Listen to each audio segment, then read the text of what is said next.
श्री गंगा जी का तट हो, यमुना का सिबत हो।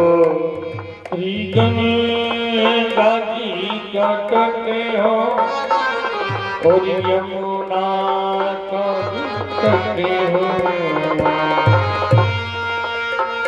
श्री गंगा जी का तट हो, यमुना कब सिबत हो।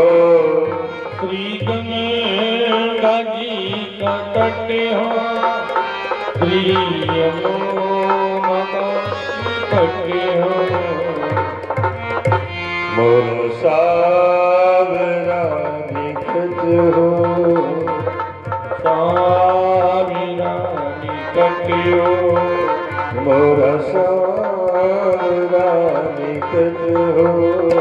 जग का से निकले, मोर सावरा निकट हो।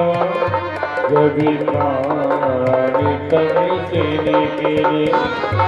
इतना तो करना स्वामी, जग प्राणी तन से निकले।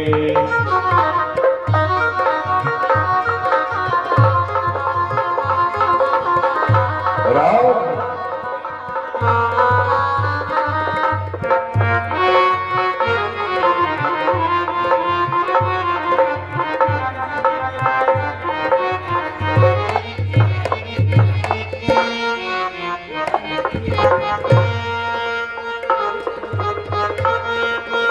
उस वक्त जल्दी आना,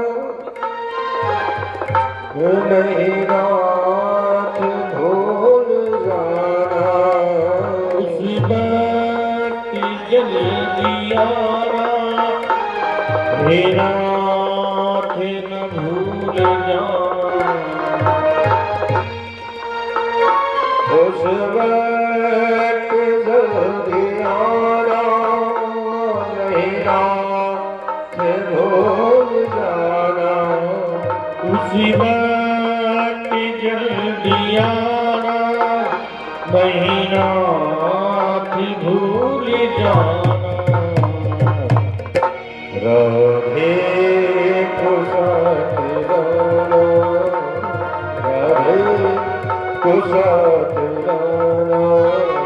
जब प्राण तुझसे निकले, राधे को साथ लाना, जब प्राण तन से निकले। तेरा तो करना स्वामी, जब प्राण तुझसे निकले। तेरा तो करना स्वामी, जब प्राण तन से निकले। गोविंद नाम बोले, गोविंद नाम लेके जब प्राण तन से निकले। गोविंद नाम लेके जब प्राण तन से निकले। भागवत भगवान की जय हो। कन्हैया ने कहा ठीक है, आप मन से प्राणों का त्याग कीजिए। और उसके उपरांत में भगवान कृष्ण वहां से जाते हैं, भीष्म पितामह अपने प्राणों का त्याग करते हैं। और फिर हमारे भगवान द्वारिका जाने की तैयारी करते हैं। अर्जुन जी को वहां से विदा साथ में भेजा जाता है। तो बड़े बड़े कलश तैयार किए गए, जिसमें स्वस्ति बनाए गए हैं और दही और अक्षत लगाया गया है, माला पहनाए गए हैं, केतली के खम्भ लगाए गए हैं, बढ़िया द्वार सजाए गए हैं। भगवान भगवान भगवान भगवान पहुंचते हैं, रथ रुकता है। बड़ा स्वागत होता है। इधर भगवान के वंश में जो सांब था, इसने दुर्वासा जी का अपराध किया था। दुर्वासा जी ने कुलम समूलम का श्राप दे दिया। हाँ, तो सौनक जी ने सूत जी से पूछा, महाराज कुलम समूलम कहा थी, ये बात समझ में नहीं आई। बोले आई क्या? वो ऐसा हुआ कि साधु महात्माओं के प्रति यदुवंशियों का जो व्यवहार था वो खराब हो गया। साधु को साधु नहीं कहते, कहते हम तो भगवान के वंशज हैं, हम भगवान हो गए, हमारे घर में भगवान है, हमें किसी भगवान की जरूरत नहीं है, हम किसी भगवान की पूजा नहीं करेंगे, हमारा भगवान तो कृष्ण है, और कृष्ण जब हमारे वंश में हमारा पिता है, बाबा है, चाचा है, तो फिर हम ही भगवान है। ऐसा मन में विचार करके साधु महात्माओं और ब्राह्मणों का अपमान करने लगे। प्रवास क्षेत्र में पेट में कपड़ा बांध लिया, उसने गांठी लगा लिया, बड़ा बड़ा पेट लगने लगा। महात्मा दुर्वासा के पास में पहुंचे तो और महात्माओं के पास में बताओ, इसमें तुम बाबा जी हो, संत महापुरुष हो, बड़ी पूजा पाठ का बताए जाते हो, ये बड़ा ही आपका महत्व, तो बताओ मेरे पेट से क्या होगा। और वो लड़की के कपड़ा पहने था लड़का। हाँ, अब तो एक महात्मा ने आंख बंद करके देखा, सोचा हमें ये बताएंगे तो ठीक नहीं, ऐसी जगह भेजो जहाँ सही दंड मिले। उस महात्मा ने कहा, वो वाले महात्मा बैठे उनके पास जाओ, वो एकदम क्लियर करके बताएंगे लड़का होगा कि लड़की होगी। हुई गए, हाँ क्या बताओ, बाबा बन गए। कबो कबो तो ऐसा अपमानित शब्द बोलते संतों के विषय में, कहने में भी थोड़ी लज्जा आती। हाँ, तब से हुई गए, बाबा रखा है जटा, बाबा को देखो एक दिन खेतवन में लेके झोरी चोरत मठा चोरत भटा, तब से हुई गए बाबा रखा है। बातें करने की अपमान। बाबा को देखो एक दिन गांव की गलियन में लेके लोटा मांगे मठा, बोले कब से हो गए बाबा। ये क्या है? सत्य का अपमान है। अब दुर्वासा जैसे सत्य के सामने अगर ऐसे बोलोगे तो फिर तुम्हारे को फल तो मिलेगा। दुर्वासा जी से कहा, बता क्या होगा। अब दुर्वासा बाबा ने सोचा कि बताएं, आंखें बंद करी तो देखा तो पहले लड़की तो वही नहीं, लड़की हो तो कुछ हो गए हवा में, ये तो लड़का साड़ी ब्लाउज में है, और कृष्ण का पुत्र सामने है, हो कृष्ण का बेटा, कृष्ण का पुत्र, ऐसा अपराध जिस कृष्ण ने संतों की सेवा और ब्राह्मणों की सेवा और गौ की सेवा में जीवन समर्पित कर दिया, उसका पुत्र ऐसा व्यवहार कर रहा है, बजरा पान करके संतों के साथ में उत्पाद मचा रखा है। क्या पूछता है कि मेरे गर्भ से क्या होगा? जा, तेरे गर्भ से मूसल की प्राप्ति होगी। और हंसने लगा। हाँ, बाबा झूठी, बाबा झूठी। बाबा ने कहा क्यों झूठी? बोले हम तो लड़का है, लड़की हो तो कुछ हो। दुर्वासा जी बोले हमको दुर्वासा कहते हैं, तुम लड़का हो चाहे लड़की होना तो निश्चित भूषण होगा, भूषण। अकुलम समूलम दहाती, यह भूषण ही तुम्हारी सारी कुल को नष्ट करके रख देगा, समाप्त कर देगा। मूषण हुआ तो घिस घिस के फेंकना शुरू कर दिया। वो समुद्र के तल के किनारे हुआ, एक घास बन गई पतार, आपस में भिड़ गए, लड़े, आपस में मर गए। कन्हैया ने सोचा सब तो चले गए, हम भी चले, आप भी सुधाम चले गए।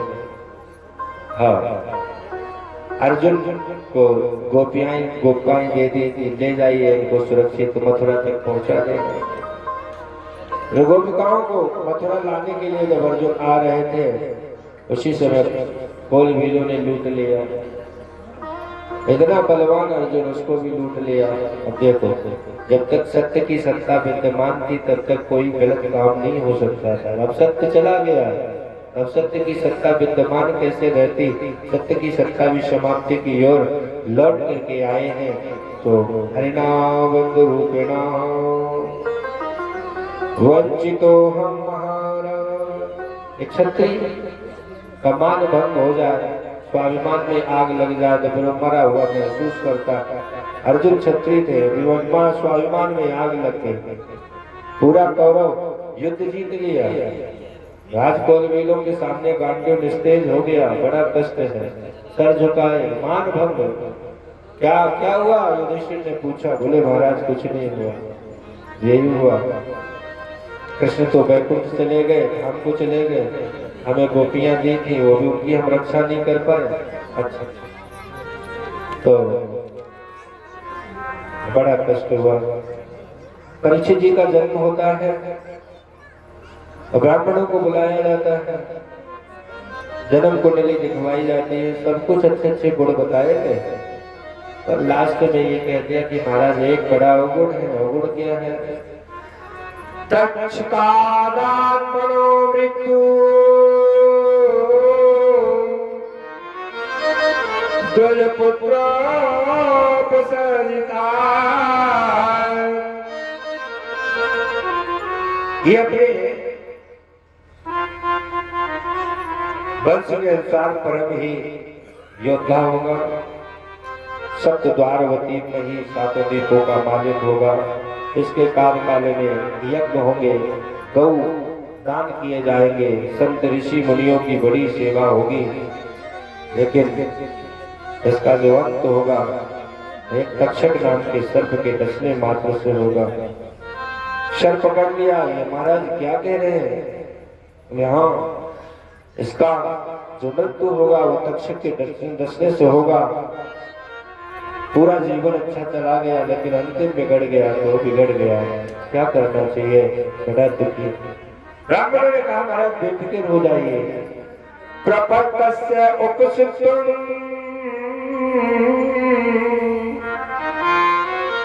मुक्त संगा पदम हरे। इसके कार्यकाल में धर्म रहेगा, ये धर्म के रहते इसका जब अवसान समय आएगा, उस समय एक मुक्त संग महात्मा इसको अपनी शरण में लेंगे और अपनी ज्ञान गंगा में गोता लगा करके इसे परम धाम की प्राप्ति करा देंगे। इसी समय हमारे परीक्षित जी का नाम विष्णुदास पड़ा। बड़े तरीके से अच्छे तरीके से लालन पालन होने लगा। विदुर जी महाराज आ जाते हैं, धृतराष्ट्र ने गांधारी को देखा, बड़ा दुखी हुए। क्यों भाई? ये अब आप इस घर में रह रहे हो पांडवों के साथ में। ये वही पांडव हैं जिन्हें 5 गांव देने से आपको आपत्ति थी। आपको बेटा 5 गांव नहीं देना चाहता था, आज उन्हीं का भोजन कर रहे हो, उन्हीं का खा के सो जाते हो, तुमको शर्म नहीं आती? तो भाई है, काशी से जन्मे ना, बड़ा दुखी हुए। क्या करे बताओ भैया? भैया ने कहा कुछ नहीं, घर का त्याग कर दो, ग्रहण कुत्ता बनम बता, घर का त्याग करो, बंद हो जाओ। गांधारी धृतराष्ट्र को लेकर के विदुर जी चले जाते और थोड़ा समय व्यतीत होता है। बाबा नारद आ जाते हैं, अपनी मंजुल वीणा से नारायण नाम का गीत गाते हैं। देखे चरणों की सेवा मुझे श्री राधे,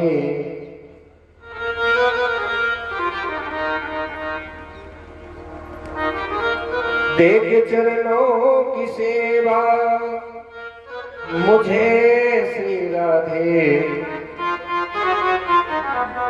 चरणों से लगा लीजिए श्री राधे, चरणों से लगा लीजिए श्री राधे।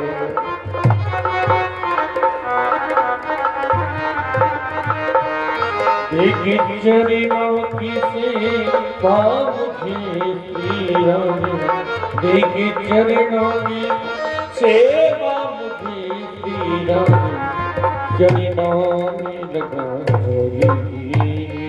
श्री राधे, चरणों से लगा लीजिए श्री राधे, चरणों से लगा लीजिए श्री राधे, चरणों से लगा लीजिए। करुणामयी कृपा कीजिए श्री राधे, करुणामयी कृपा कीजिए श्री राधे, करुणामयी कृपा कीजिए श्री राधे। करुणामयी कृपा कीजिए श्री राधे। मुझे अपना बना लीजिए श्री राधे। मुझे अपना बना लीजिए श्री राधे। मुझे अपना बना लीजिए राधे।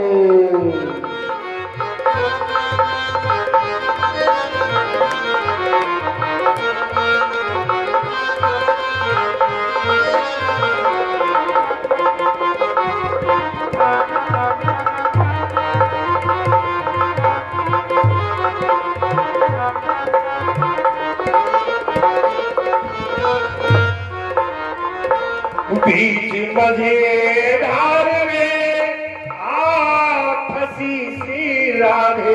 बीच मझधार में फंसी सी राधे। बीच मझधार में आप फंसी श्री राधे। बीच मझधार में आप फंसी श्री राधे। पार नहीं लगा श्री राधे। पार नैया लगा दीजिए श्री राधे। पार नैया लगा दीजिए। देखे चरणों की सेवा मुझे श्री राधे।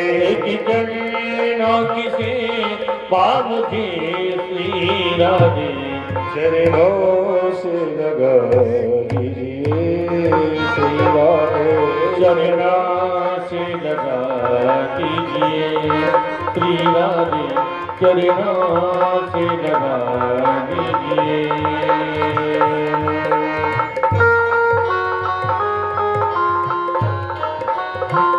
राम।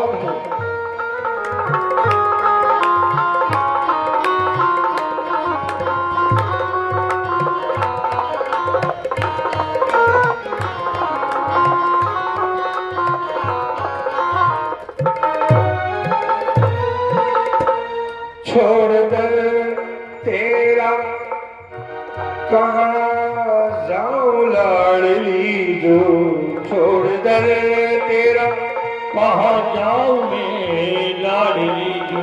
छोड़ दर तेरा कहाँ जाऊं लाडली जो। छोड़ दर तेरा मैं कहाँ जाऊं लाडली जो। बस अपना बना लीजिए श्री राधे। बस अपना बना लीजिए श्री राधे। बस अपना बना लीजिए श्री राधे। बस अपना बना लीजिए मेरी करुणामयी कृपा कीजिए श्री राधे। करुणामयी कृपा कीजिए श्री राधे। करुणामयी कृपा कीजिए श्री राधे। करुणामयी कृपा कीजिए श्री राधे। अपने काबिल बना दीजिए श्री राधे। अपने काबिल बना दीजिए हाथ श्री राधे। अपने काबिल बना दीजिए श्री राधे। अपने काबिल बना दीजिए। देखे चरणों की सेवा मुझे श्री राधे। एक चरणों की सेवा मुझे श्री राधे। देखे चरणों की सेवा मुझे श्री राधे। एक चरणों की सेवा मुझे श्री राधे।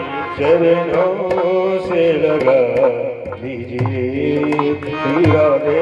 चरणों से लगा लीजिए श्री राधे। चरणों से लगा लीजिए श्री राधे।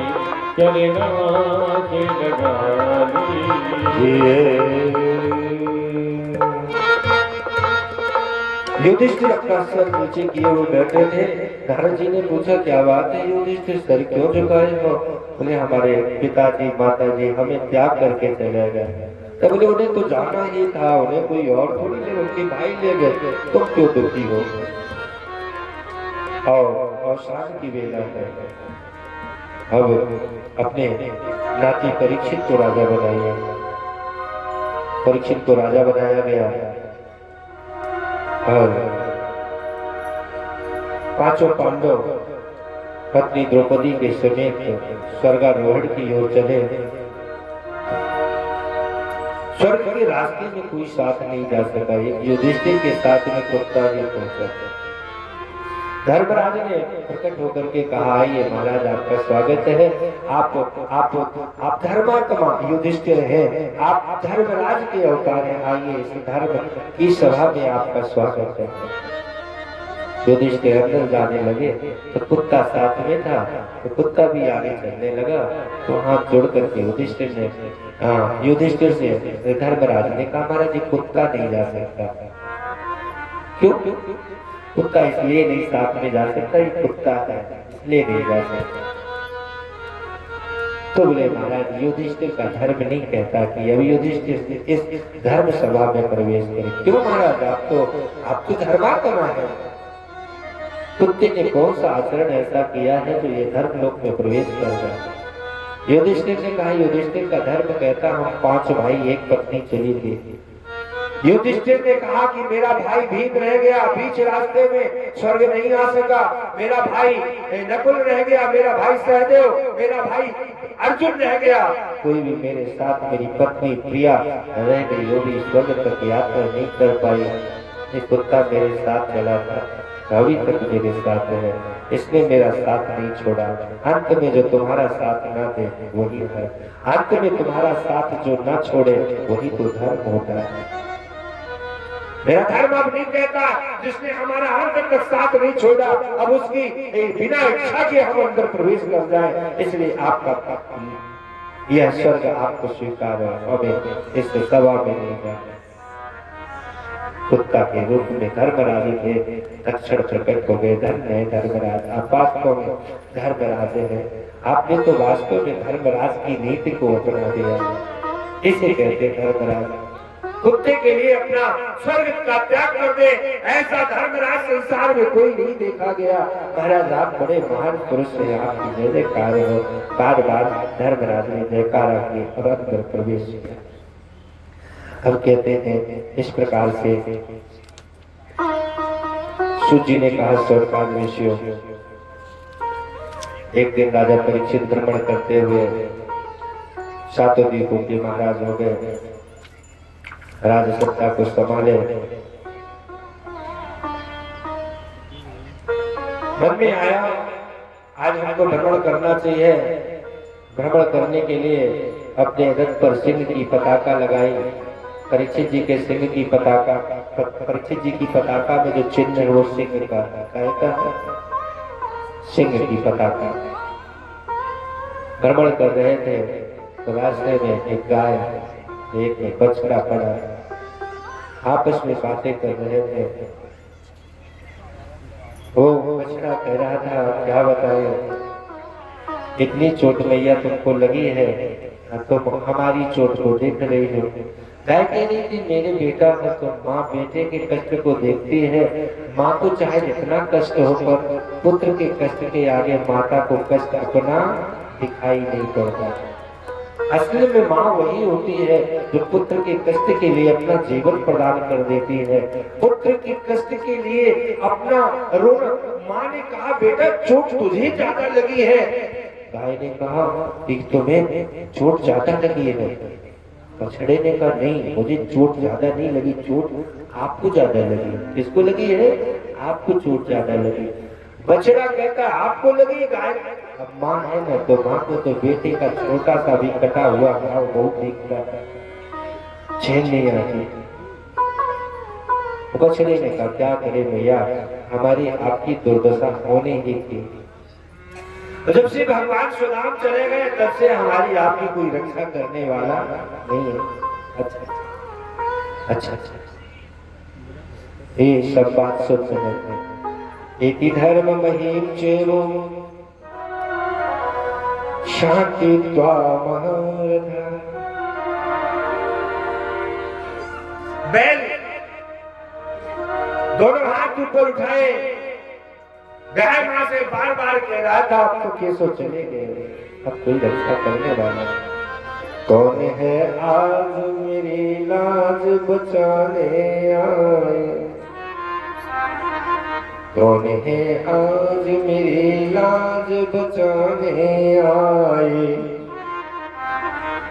धर्म के नाम पर बलिदान चढ़ाने आए। डूबती नाव में जो हाथ लगाने आए, कौन है आज मेरी नैया को पार लगाने की किसमें शक्ति है।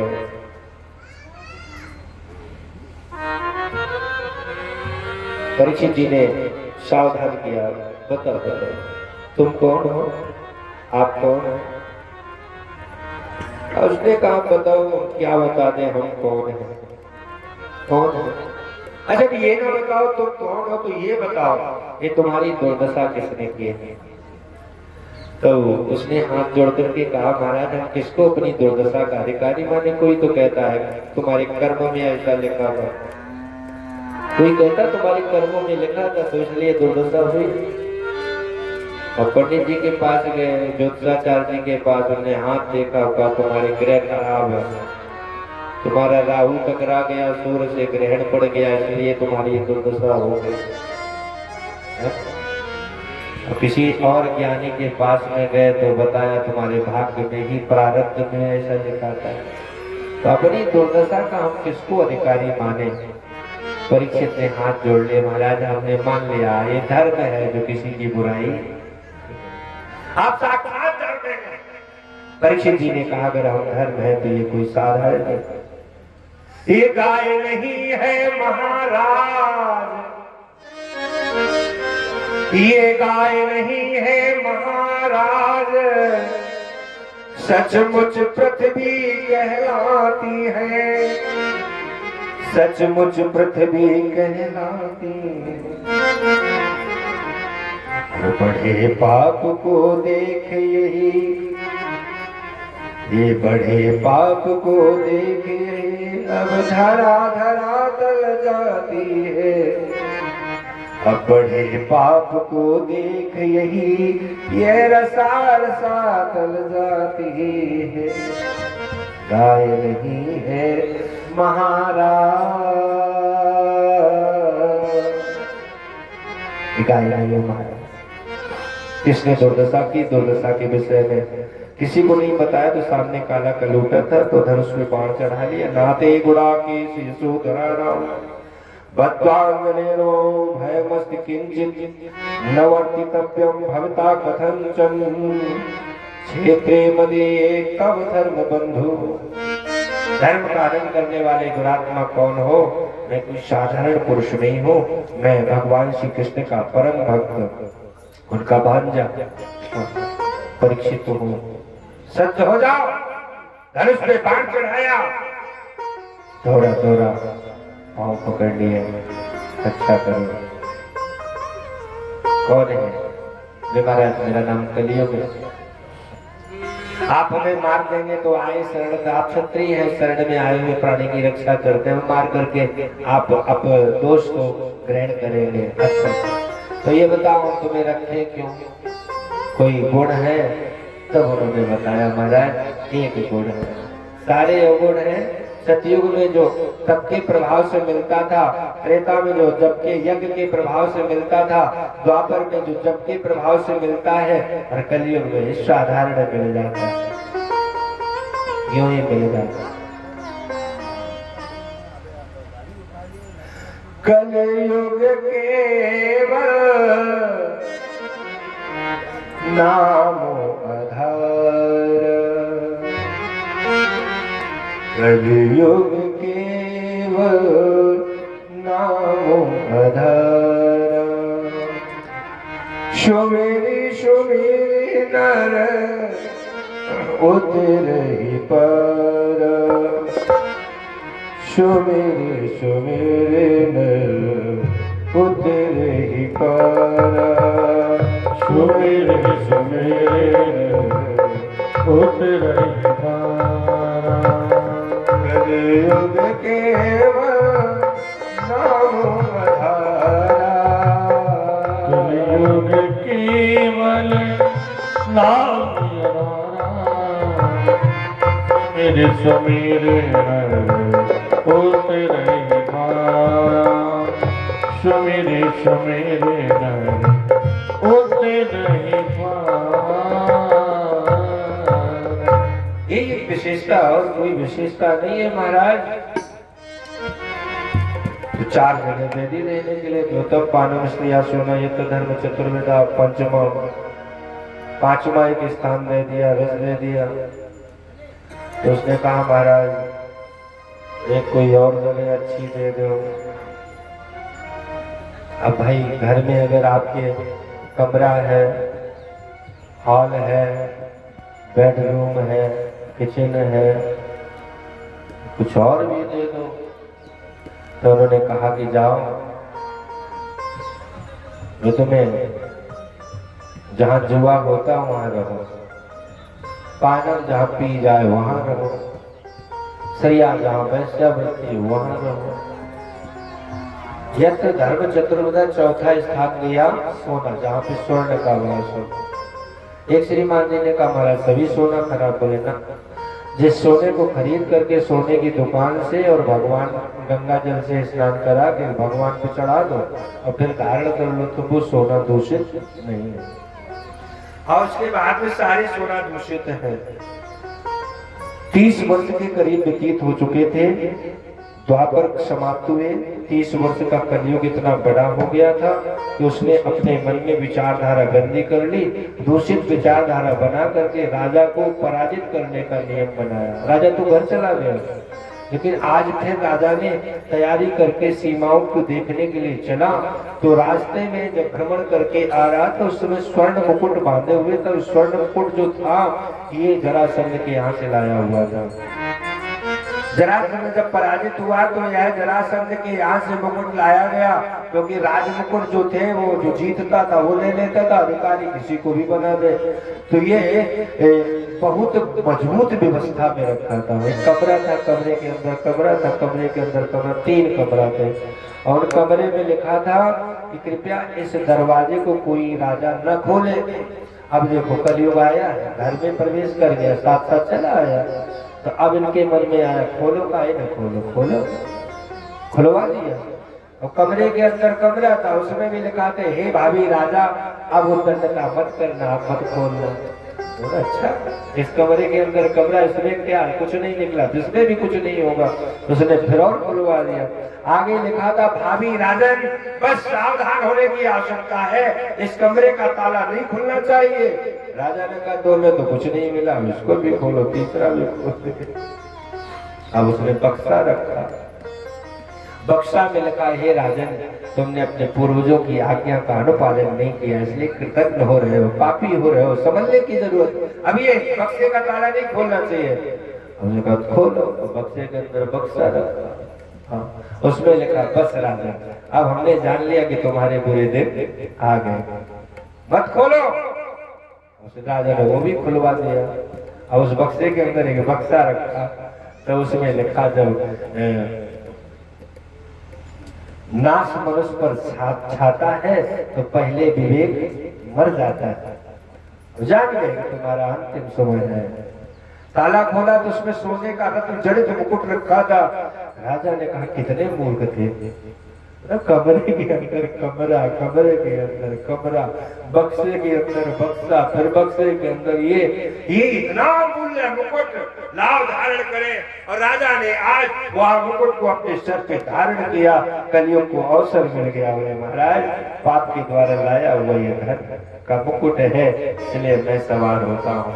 और जिसके सर पे पाप सवार हो जाए तो कहाँ पुण्य कर सकता है। और दिन भर मध्याह्न के समय में से महाराज समीप के आश्रम में जा करके देखा, देखे महात्मा मेरे बोले क्या कर रहे हैं? तो समीक ऋषि उस समय आंख बंद करके आराधना में मस्त थे। सोचा कि ऐसा तो नहीं, इसने ये सोचा राजा आए कहीं आदर करना पड़ेगा, खड़ा होना पड़ेगा, आंखें बंद कर लो, माला ले लो, ये बहाना ना किया हो। इसलिए समीप में पड़ा हुआ मरा हुआ सर्प था, अपने धनुष की लकड़ी से लिया और राजा ने उस महात्मा के गले में डाल दिया। और महात्मा को समाधि से थे, इसलिए कोई प्रभाव नहीं हुआ और वहां से वो चले गए। ये बात को समीप के बेटा श्रृंगी को पता पड़ा, और श्रृंगी को जब पता पड़ा तो यह आए हैं और इन्होंने हाथ में जल लिया है, श्राप दिया है। हितलांगित मर्यादं दक्ष का सप्तमे हरि दक्षयति कुलंगार नोचितो चोरितो में तदा द्रुहम। श्राप देता हूँ, जिसने भी मेरे पिता के गले में मरा हुआ सर्प डाला है उसे 7वें रोज तक्षक नाम का सर्प डस लेगा, ऐसा श्राप दे दिया। महासमीक ने आंखें खोल दी, आंखें खोली हैं तो देखा क्या कि बेटा श्राप किसको दिया, बोले हमें खुद ही नहीं पता।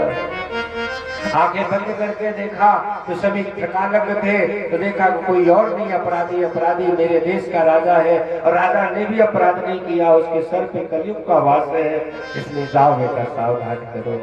गए, राजा ने मुकुट उतार के रखा तो दिन भर के किए हुए पाप कर्म और अच्छे कर्मों को याद किया तो बड़ा पश्चाताप हो रहा है, मरना चाहता है। लेकिन वहां सभी के बेटा श्रृंगी ने कहा कि महाराज सावधान, अपने बचने का उपाय सोचो। इन्होंने हिमालय की गोद में नहीं गए, क्योंकि बाबा लोग हिमालय की गोद, इन्होंने अपने बेटा जन्मेजय को राजा बनाया और स्वयं गंगा मैया की गोद में गए। अब सौनक जी ने प्रश्न कर दिया कि जब पिता लोग जिस जहाँ गए थे वहां इनको जाना चाहिए था, अब ये गंगा मैया के पास क्या करने जा रहे हैं? बोले तो इसका कारण है, पिता पुत्र को, वही पुत्र को गोद में लेता है जो साफ होता है, जिस गंदगी से लिप्त नहीं होता। अगर मल लगा हो, है नहीं, गंदे संदे कपड़े हो, कीचड़ से सना हो, और पिताजी साफ कपड़े पहने और कहे बेटा रोए खड़े होकर के पास में, पापा गोद ले लो, पापा गोद ले लो, लेगा नहीं लेगा। ये शक्ति माँ में है, बेटा चाहे कितना कीचड़ में सना हो और बेटा रो भर दे, माँ उसे गोद में लेकर के तुरंत उसकी सफाई कर देती है। तो माँ कौन है? गंगा मैया है। आइए गंगा मैया के द्वार पर ये चल रहे हैं, इसी गीत के साथ में कथा विराम होती है। कल का मध्याह्न क्या समय रखोगे आप? समय अगर व्यवस्थित कर पाओ तो उसी तरीके से रखो, 11 बजे से 4 बजे तक, है नहीं। रात विलंब हो गए तो 10-15 मिनट पर बढ़ा दिए, इसलिए क्योंकि आप पूर्ण रूप से अभी परिचित तो है नहीं जाने का। महाराज जी टाइम कुछ देते हो और तुम्हारा समय हुआ तब तुम उतर लिए, और हमारे समय में तुम नाश्ता कर रहे थे, फलाहार मार रहे थे, बड़े बड़े के झटका मार रहे थे। तो अगर व्यवस्था टाइमिंग सही कर लो। अब हमारे आचार्य जी 7 बजे से 9 बजे तक तो पाठ करेंगे, 9 बजे आप आ जाओ तो ये उतर के पूजा करा दें, 10 बजे ये लोग उपस्थित हो जाते हैं तो इनको भोजन और नाश्ता भोजन करा दो, 10:30 बजे हम भी आ जाएंगे तो हम भी बाल भोग कर लेंगे आराम से, 11 बजे आसीन हो जाएंगे। और फिर अगर चाहो तो 12 से 4 कर लो, अगर समय व्यवस्थित करने में परेशानी हो रही है। हम आपके साथ है, कथा हम आपको कहने सुनाने के लिए आए। अब जैसी आपकी व्यवस्था बन जाए, हम सभी लोग 5 व्यक्ति आए, आपकी ही व्यवस्था से जुड़ के रहेंगे। जैसी वैसे कोई कमी नहीं, कोई कमी टाइम में थोड़े डिस्टर्ब हो गई सवेरे, तो उसी में डिस्टर्ब हो गया। 12 से 4 है, तुम अपनी मशीन ठीक कर लो गुरु जी, कर लो, गड़बड़ कर गई चलो कोई बात नहीं, हम कहते नहीं किसी से, हम तो उसी में काम चला ले। आइए गंगा मैया का स्मरण करते हैं और इसी के साथ आरती और प्रसाद। गंगा मैया पे पहुंचे हैं और गंगा मैया को प्रणाम किया है और शेष बात का कल शुभारंभ करेंगे। गंगा मैया तुरे दरबार,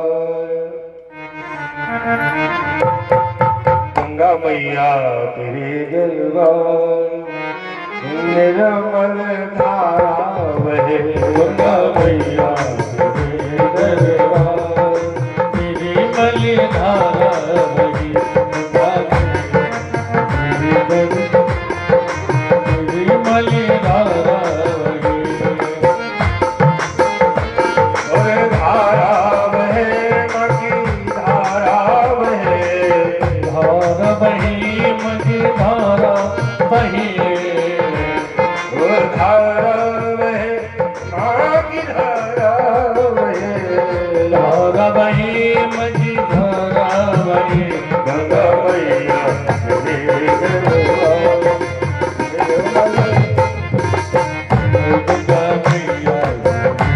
तालियां बजाते हुए सभी लोग भगवान धारा बही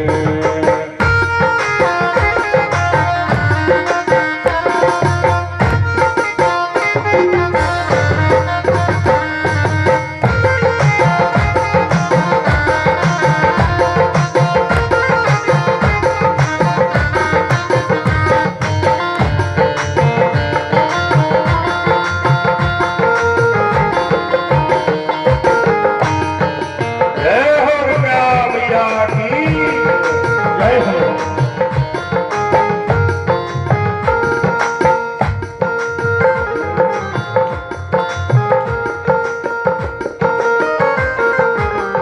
जय जगपल्लवी माता गंगे जगवंदनी माता गंगे जय जगपल्लवी माता गंगे जय जगपावनी माता गंगे प्रभुवन तारणी करण तरंगे प्रभुवन तारणी करणी तबंगे प्रभुवन तारणी करण तरंगे प्रभुवन तारणी करणी तबंगे तेरी लीला है अपरंपार जय हो तेरी लीला